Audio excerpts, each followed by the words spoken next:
Okay, we see Laplace transform of d by dt of sin t by t. So we don't need to derivate. Derivative करना नहीं है. ये जो sin t by t है ना, ये अपना प्राइम फंक्शन है, ये मेन फंक्शन है. ये फंक्शन को नाम क्या देते हैं? Small F T. तो जो फंक्शन का डेरिवेटिव करना है उसको हमेशा कहा जाता है स्मॉल एफ टी. ये फंक्शन है F T sine T by T. What we have to first do is, सबसे पहला काम, चलिए इसका लैपलास कर देते हैं. I am taking Laplace on both the sides. Function t का Laplace and sin t by t का Laplace. took Laplace on both the side. Laplace of t equal to Laplace of sin t by t. अब Laplace of f of t capital f of s से denote होता है. और Laplace of sin t कैसे solve, sin t by t कैसे solve होगा, ये हम लोग ने लास्ट टाइप में सीखा है. डिवीजन बाय t प्रॉपर्टी है ये. डिवीजन बाय t प्रॉपर्टी में it becomes integration. Integration with limit s to infinity.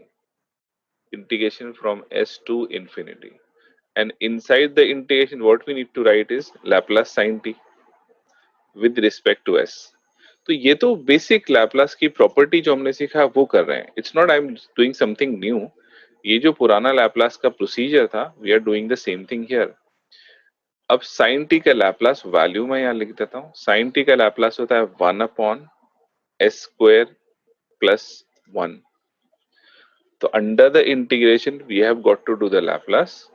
इसका इंटीग्रेशन अगर आपको याद होगा, it was tan inverse s upon 1. tan inverse s upon 1. This was integration of 1 upon s square plus 1. इसमें put करनी होती है limit from s and upper limit infinity, s to infinity. फिर हम लोग जब लिमिट पुट करते हैं तो upper limit becomes tan inverse of infinity and minus tan inverse s upon 1 के बजाय सिर्फ s लिख लेते हैं. No need to write s upon 1. so tan inverse infinity minus tan inverse s. so tan inverse infinity is pi by 2 as we know, pi by 2, और minus tan inverse s remain same. Pi by 2 minus tan inverse फिर cot inverse हो जाता है. f of s is equals to it can be written as cot inverse s. तो ये पहले हमें जो गिवन फंक्शन है जिसका डेरिवेटिव करना है, लैपलास करना है, उसका डेरिवेटिव छोड़ो, उस फंक्शन का सबसे पहले लैपलास कर लेना है. जैसे हम लोग ने पहले सीखा है, चाहे मल्टीप्लाई बाय टी आए, डिवीजन बाय टी आए, फर्स्ट शिफ्टिंग प्रॉपर्टी आए, कुछ भी आया था वो फंक्शन का पहले आपको लैपलास रेडी कर लेना है. लैपलास रेडी करने के बाद now I will once again write the function t, small f t, sin t divide by t. What I now need is, मुझे अब t की जगह पर 0 सब्स्टिट्यूट करना है. fs हो गया, वो बात खत्म हो गई, लैपलास इज डन. मुझे f0 भी चाहिए होता है, उसके लिए मैं t की जगह 0 सब्स्टिट्यूट कर रहा हूँ. तो t की जगह 0 डाल देते हैं, देखते क्या बनता है. sin 0 upon 0. t की जगह 0 पुट कर दिया तो it becomes sin 0 upon 0. You know what is the value of sin 0? 0 ही होती है. और upon 0, now you know what is 0 upon 0 equal to? Can somebody answer this? What is 0 upon 0? Sir 0 ही होगा I guess. अजीब सा है. इसके 3 possible भी. हाँ, कैल्सी में करेगा. ये एब्सर्ड है असल में. इसको 3 तरीके से बोल सकते हैं लोग. कोई बोलेगा ये तो 0 ही होगा क्योंकि 0 ऊपर है तो 0 होगा. कोई बोलेगा नहीं ये इन्फिनिटी होगा क्योंकि एनीथिंग डिवाइड बाय 0 इन्फिनिटी होता है. कोई बोलेगा अरे सर सबसे बेस्ट है 0 अपॉन 0 कैंसिल कर दो और आंसर बना दो 1. तीनों बातें एब्सर्ड है. It is not possible. तीनों गलत बात है.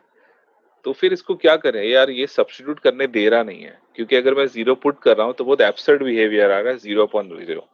तो ऐसा जब केस होता है ना कि आप पुट कर रहे हो, वैल्यू पुट कर रहे हो और 0 अपॉन 0 आता है, तो आपको एक चीज करनी पड़ती है, इसको बोलते हैं लिमिट्स. आपको लिमिट्स डालना पड़ता है. लिमिट्स के अंदर मैं बताता हूँ पूरा प्रोसीजर क्या है. लिमिट्स के अंदर you have to write t tends to. ये लिमिट्स का एक प्रोसीजर है. आई एक्सप्लेन क्यों ऐसा करते हैं. और फंक्शन में वापस sin t by t लिख देता हूँ।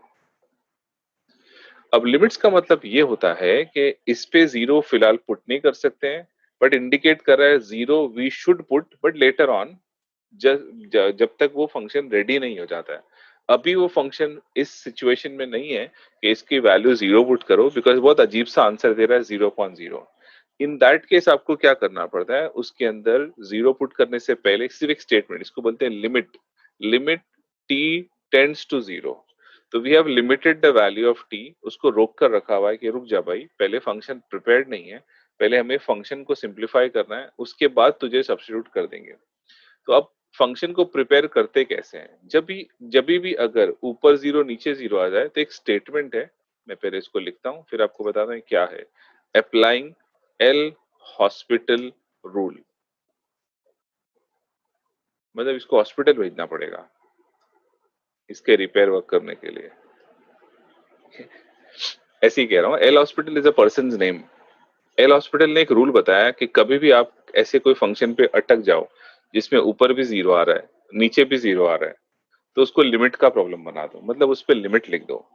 फिर उसने बताया इसका सोल्यूशन, भाई इसका सोल्यूशन क्या है, उसने बताया बहुत आसान सोल्यूशन है, आप एक काम करना, वापस लिमिट लिख देना, और जीरो बाय जीरो फॉर्म हटाने के लिए you have to differentiate numerator, sine t को डेरिवेट कर देना है, साइन टी का डेरिवेटिव हो जाएगा cos t, and you have to differentiate denominator, t का डेरिवेटिव हो जाएगा वन।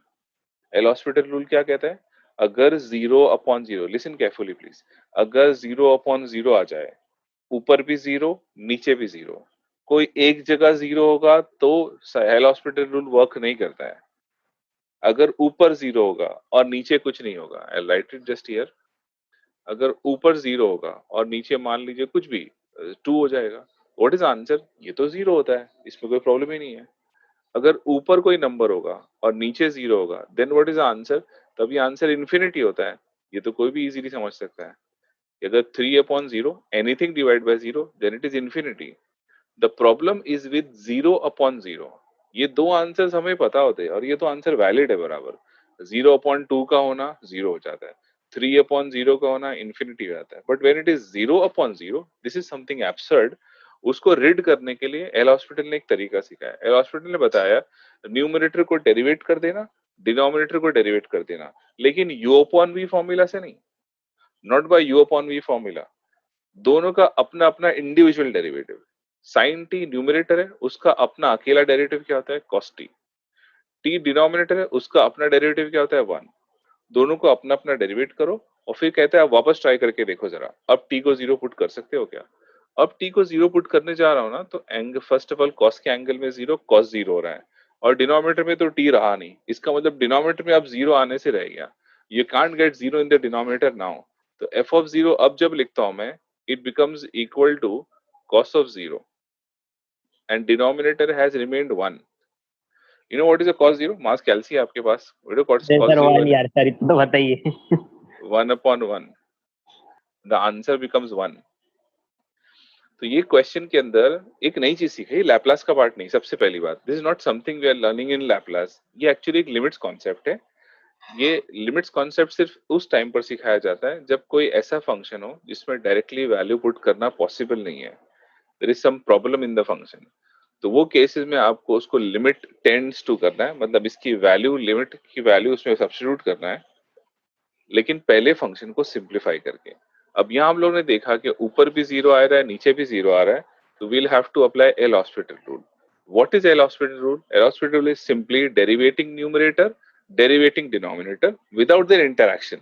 ऐसा नहीं है अपन यू अपॉन वी फॉर्मूला लगा दो जो हम लोग ने मल्टीप्लिकेशन बाय टी में सीखा है। हाँ, वो डेरिवेटिव का फॉर्मूला है, लेकिन एल हॉस्पिटल रूल बोलता है मुझे वो फॉर्मूले की जरूरत नहीं है। मुझे चाहिए कि आप न्यूमरेटर को अलग डेरिवेट करो, डिनोमिनेटर को अलग डेरिवेट करो, और फिर दोनों के अंदर वैल्यू पुट करके देखो, तभी भी 0.0 हटा के नहीं। कभी कभी ऐसा होता है, समटाइम इट हैपेंस, कि 0.0 फिर भी नहीं हटता है, तब कुछ एल हॉस्पिटल ने बोला है कि वापस ट्राई कर, वापस करना, मतलब डेरिवेटिव पे और डेरिवेटिव करते जाओ जब तक 0.0 फॉर्म हट ना जाए। तो बहुत इजी रूल उसने समझा दिया कि 0/0 कभी केस आ रहा होगा तो आप न्यूमरेटर को डेरिवेट करो, डिनोमिनेटर को डेरिवेट करो, and get rid of 0/0 form. या तो कोई एक जगह जीरो रह जाएगा या एक जगह जीरो हट जाएगा। इन एनी केस या तो आंसर 0 आ जाएगा, या तो आंसर इंफिनिटी आ जाएगा, या फिर आंसर फाइनाइट आ जाएगा। This is a finite answer. 3 answer देख रहे हैं यहाँ पर। एक 0 जब अगर न्यूमरेटर में 0 होता है, एक आंसर इंफिनिटी अगर डिवाइड बाय 0 होता है, और एक आंसर जिसमें 0 टोटली एलिमिनेट हो जाता है। Such answer is finite, some finite value. तो L'Hospital rule is something we have learned, जो लैपलास का पार्ट नहीं है, एक बेसिक मैथमेटिक्स का पार्ट होता है जो हमने यहाँ पर सीखा हुआ है। तो अब ये क्यों कर रहे हैं? सबसे पहली बात, why are we finding f of 0? Because हमें आंसर लिखने में दो चीजों की जरूरत थी, capital f of s and capital f of 0। तो अब आंसर कैसे लिखते हैं हम लोग फाइनली देखते हैं। We write 10। क्वेश्चन ने पूछा था हमें Laplace of, the question asks for D by d T. D by d T के अंदर उसने फंक्शन दे दिया था साइन टी बाई टी। उसने कहा था इसका डेरिवेट करना लैपलास का, हमने बोला क्या जरूरत है, वी डोंट नीड दैट। हमने क्या किया इसको, we wrote it as d by d t. See properly, sine T by t को मैंने एक नई चीज सब्स्टिट्यूट कर दिया, f t. I substituted sine T by t as f t. अब d by d t of f t को लिखते कैसे हैं? Derivative of function t. Derivative of function t के लिखने का तरीका होता है एफ डैश। कभी भी डेरिवेटिव को शॉर्ट फॉर्म में कैसे लिख देते हैं? F dash. तो एफ डैश टी का लैपलास इस टाइप ने हमें बता दिया। इस टाइप ने बताया इसका लैपलास होता है s into capital f s minus small f of 0। ये टाइप ने फॉर्मूला बता दिया। अब what we have to do is substitute this value s into f s. हमने बना रखा है, देखें कॉट इनवर्स एस यहाँ फॉर्म कर रखा है, capital f s, the capital f s we have form cot inverse s and minus f 0। What is f 0? वो फॉर्म वैल्यू भी हमने बना रखा है 1, तो वो यहाँ पर सब्स्टिट्यूट हो जाएगी 1। तो Laplace of d by d t of sine T by t का answer we have framed as s cot inverse s minus 1।